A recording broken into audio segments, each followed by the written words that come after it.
अगर जागीरदार का बेटा पुलिस का ओहदेदार बन सकता है तो एक दलित समाज का बेटा भी पुलिस के आला ओहदे पर फायज हो सकता है। बाबा साहेब अम्बेडकर ने यह बता दिया संविधान को देख करके अब सब इंसान है, कोई बड़ा छोटा नहीं है, सब बराबर है।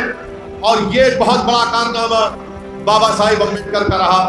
बाबा साहेब अम्बेडकर ने संविधान तो हमको दिया, मगर बाबा साहेब अम्बेडकर ने हम तमाम को एक पैगाम दिया।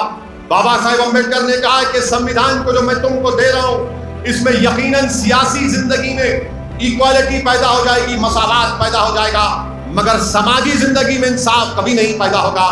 ये बाबा साहेब अम्बेडकर ने 70 साल पहले इस बात को कही थी कि पॉलिटिकल इक्वालिटी तो मिलेगा मगर सोशल इक्वालिटी नहीं मिलेगा।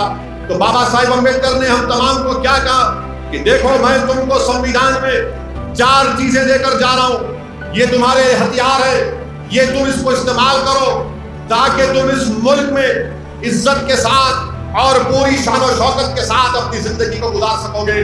क्या कहा बाबा साहेब अम्बेडकर ने?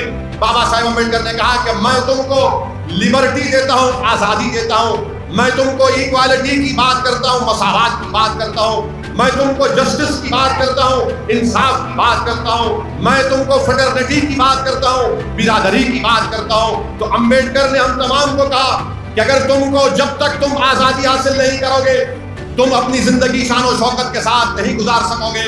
जब तक तुम मसावात को हासिल नहीं करोगे, तुमसे नाइंसाफी होती रहेगी। जब तक कि तुम इंसाफ को हासिल नहीं करोगे, तुम उस वक्त तक रोते रहोगे कि मुझसे इंसाफ नहीं हुआ। जब तक कि तुम बिरादरी, फ्रेटर्निटी नहीं पैदा करोगे, तुम्हारे करीब कोई नहीं आएगा।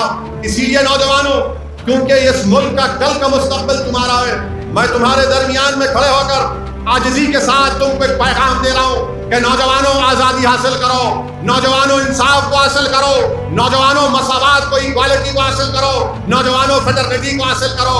ये चारों लफ्ज हमारे कॉन्स्टिट्यूशन के प्रियम्बल में लिखे गए।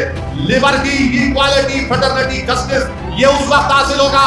याद रखो मेरी इस बात को, चाहे आप मुसलमान हो, दलित हो या हमारे बैकवर्ड क्लास के हमारे भाई बहन हो, याद रखो, अगर तुमको ये हासिल करना है तो